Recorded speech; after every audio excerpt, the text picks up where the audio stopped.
नमस्कार दोस्तों, आपके अपने YouTube चैनल या DS मास्टर 1.0 में स्वागत है। दोस्तों, आज हम लोग संस्कृत विषय पर प्रत्याहार बिंदु पर चर्चा करने जा रहे हैं। यदि यह वीडियो अच्छा लगेगा तो लाइक करना, चैनल को सब्सक्राइब करना तथा अपने दोस्तों को भी शेयर करना। यदि अच्छा ना लगेगा तो डिसलाइक करना, लेकिन कमेंट बॉक्स में अपना सुझाव जरूर देना। तो आइए हम लोग शुरुआत करते हैं या स्टेट सुपर टेट श्रृंखला के अंतर्गत प्रत्याहार बिंदु। दोस्तों, हम लोग देखेंगे प्रत्याहार से एक या दो क्वेश्चन यूपी टेट में बनने की प्रबल संभावना होती है और बनता भी है दोस्तों। तो हम लोग प्रत्याहार बिंदु को इस ढंग से पढ़ेंगे कि आज के बाद प्रत्याहार से आने वाले क्वेश्चन कभी गलत न हो सके। तो आइए हम शुरुआत करते हैं प्रत्याहार की। दोस्तों, प्रत्याहार की बात करें तो यह प्रत्याहार उपसर्ग धातु और प्रत्यय से मिलकर बना होता है। तो इसमें पूछ सकता है कि प्रत्याहार में कौन सी धातु होती है, कौन सा उपसर्ग होता है और कौन सा प्रत्यय होता है। तो हम इसकी चर्चा करते हैं। दोस्तों, प्रत्याहार में प्रति उपसर्ग होता है और आंग उपसर्ग होता है। दोस्तों, प्रत्याहार में दो उपसर्ग होता है, एक प्रति उपसर्ग होता है और एक आंग उपसर्ग होता है, और आंग को आ उपसर्ग भी कहते हैं। दोस्तों, संस्कृत में 22 उपसर्ग होते हैं। हम उपसर्ग पर एक वीडियो लेकर के आएंगे। और इसके बाद प्रति उपसर्ग, आंग उपसर्ग, इसके बाद देखेंगे तो इसमें ह्री धातु होती है, इसमें ह्री धातु होती है और इसमें ह्री धातु होती है और इसमें जो है घाय प्रत्यय होता है। तो इस तरह से हम लोगों ने देखा कि इसमें प्रति उपसर्ग, आंग उपसर्ग, ह्री धातु और घाय प्रत्यय से मिलकर के प्रत्याहार बनता है। इस बात को आप याद रखेंगे। दोस्तों, प्रत्याहार का शाब्दिक अर्थ की बात करें तो प्रत्याहार का शाब्दिक अर्थ होता है संक्षेपीकरण। संक्षेपीकरण दोस्तों, यह संक्षेपीकरण क्या है? किसी भी विषय वस्तु को सीमित कर देना, छोटा कर देना ही संक्षेपीकरण कहलाता है। जैसे मान लीजिए हम किसी भी बात को बहुत घुमा फिरा करके बड़े शब्दों में कहते हैं या 4-5 वाक्य में बोलते हैं, उसी बात को हम कुछ शब्दों मात्र में बोल दें तो उसे हम कहेंगे संक्षेपीकरण, संक्षिप्त कर देना ही प्रत्याहार है। तो किसी भी बड़े शब्दों को, बड़े वाक्यों को न कर करके छोटे शब्दों में उसको कह देना ही क्या कहलाता है? संक्षेपीकरण कहलाता है। दोस्तों, अगर हम बात करें प्रत्याहार की परिभाषा की बात करें तो इसकी परिभाषा को हम लोग कह सकते हैं प्रत्याह्यन्ते संक्षिप्यन्ते यत्रा स यत् वर्णा, इसे हम कहेंगे प्रत्याह्यन्ते संक्षिप्यन्ते वर्णा स यत्र प्रत्याहार। देखते हैं, इसको लिख करके हम दोस्तों बताते हैं कि इसका मतलब क्या है। इसको हम लिखेंगे प्रत्याह्यन्ते, इसे हम लिखेंगे दोस्तों, इसको हम लिखेंगे प्रत्याह्यन्ते, प्रत्याह्यन्ते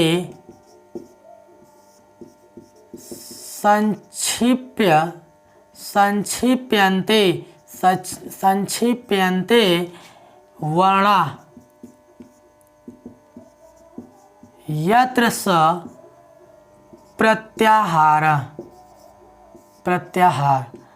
दोस्तों, मैंने बताया कि इसकी परिभाषा क्या होती है। प्रत्याह्यन्ते संक्षिप्यन्ते वर्णा स यत्र प्रत्याहार।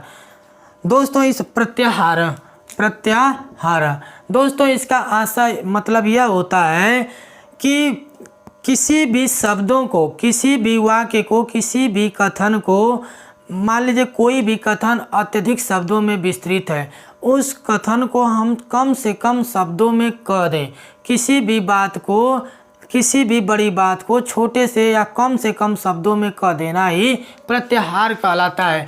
इसका मतलब प्रत्याह्यन्ते संक्षिप्यन्ते वर्णा यत्र स प्रत्याहार, अर्थात हम कह सकते हैं कि जिनकी सहायता से कम से कम शब्दों में, जिनकी सहायता से कम शब्दों में अधिकतम बातों को कहा जा सके, उसे हम क्या कहते हैं? प्रत्याहार कहते हैं। दोस्तों, अब हम लोग देखेंगे प्रत्याहार। अच्छा, एक बात और इसमें एग्जाम्पल जैसे समझ लेते हैं। जैसे दोस्तों, मान लीजिए हम सभी व्यंजन वर्णों को 10 माहेश्वर सूत्रों के अंतर्गत रखते हैं। लेकिन अगर हम 10 माहेश्वर सूत्रों को न कहना चाहें तो हम एक छोटे से प्रत्याहार बना सकते हैं। जैसे एक हल नामक प्रत्याहार के माध्यम से सभी व्यंजन वर्णों को कह देंगे। केवल हम कह देंगे कि हल है तो इसमें सभी 33 व्यंजन वर्ण शामिल हो जाएंगे, अर्थात हमको 10 माहेश्वर सूत्र करने की आवश्यकता नहीं पड़ेगी। तो इसी बात को मैंने कहा कि इसकी परिभाषा होती है प्रत्यायन्ते संक्षिप्यन्ते वर्णा यत्र स प्रत्याहार, अर्थात कम से कम शब्दों में अधिकतम बातों को कहा जाता है, वही क्या कहलाता है, प्रत्याहार कहलाता है। इसके बाद हम लोग देखेंगे प्रत्याहार का संज्ञा विधायक सूत्र क्या है। तो इस बात को याद रखना, प्रत्याहार का संज्ञा विधायक सूत्र क्या होता है। तो इसे हम बोलते हैं आदिरंतेन संहिता। दोस्तों यह प्रत्याहार का संज्ञा विधायक सूत्र होता है। इसे डायरेक्ट परीक्षा में पूछ सकता है, तो इसलिए आप इसको याद करके रखेंगे। आदिरंतेन संहिता जो होता है प्रत्याहार का संज्ञा विधायक सूत्र होता है।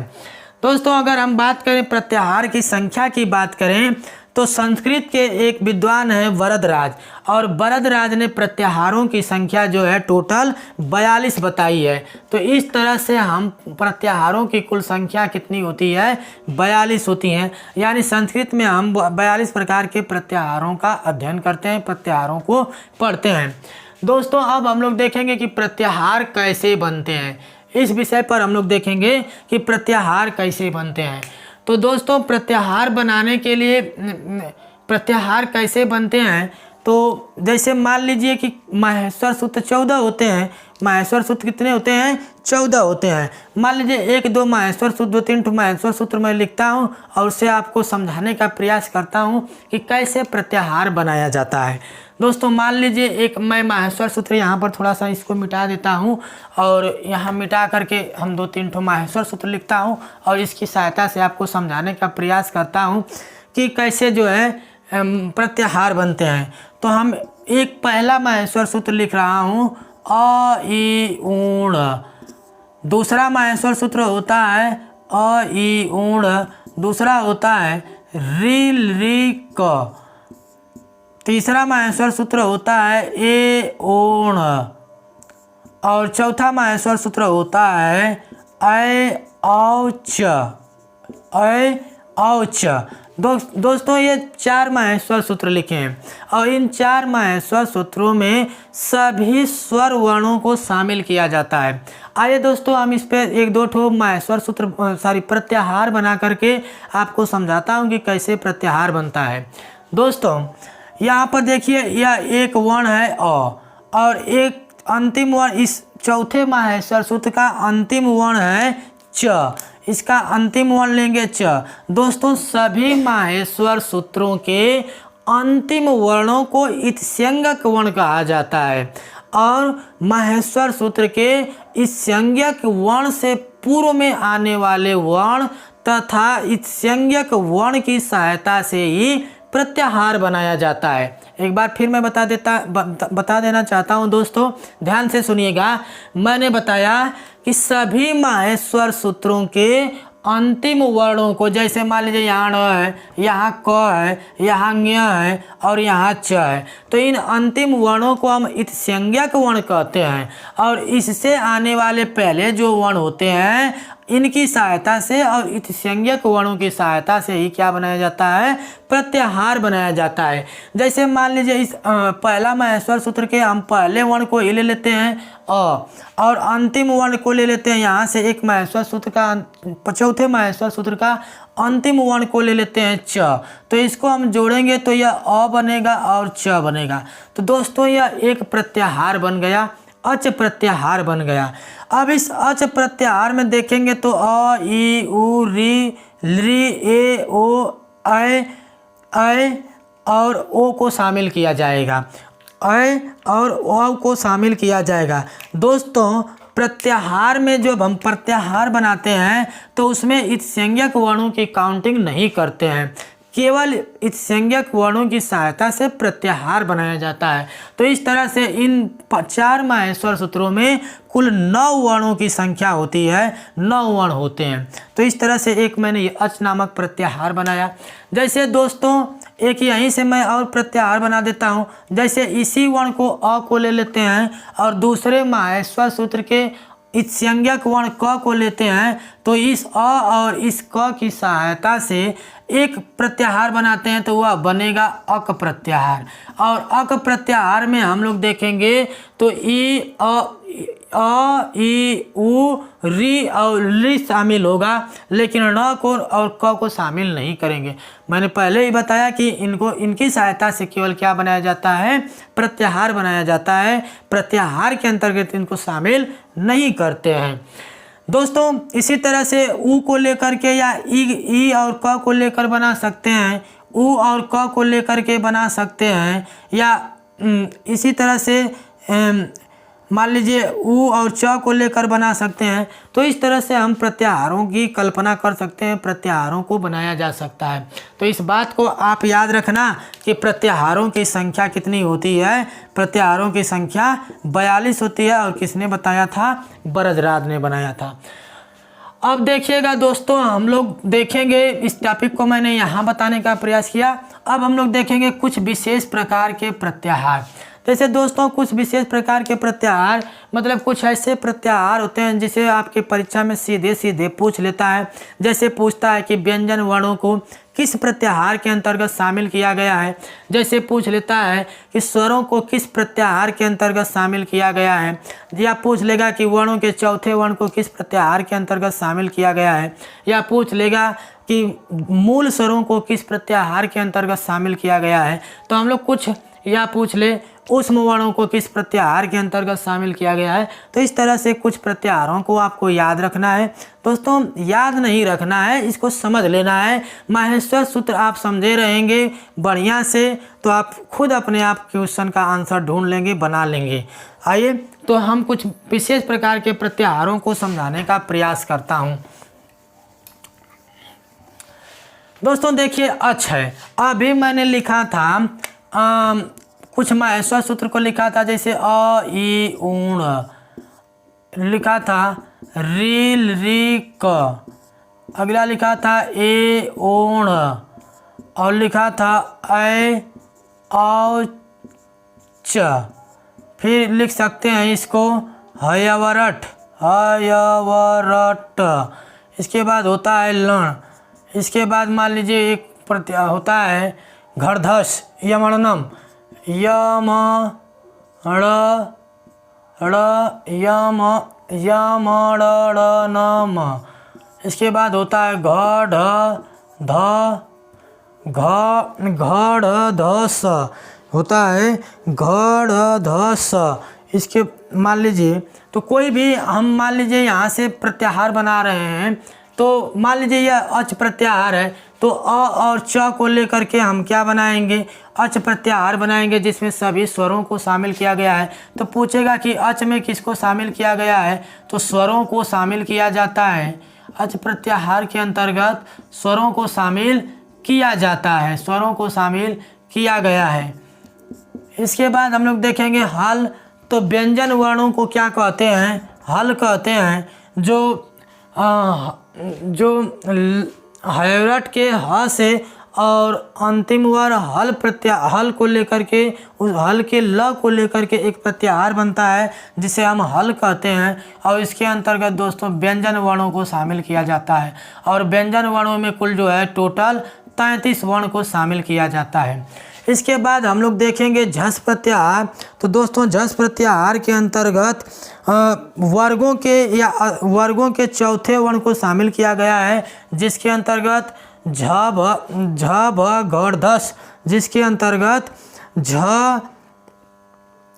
भ घ ध को शामिल किया गया है। लिख सकते हैं झ भ घ ढ झ भ घ ढ धस, झ भ घ ढ ध।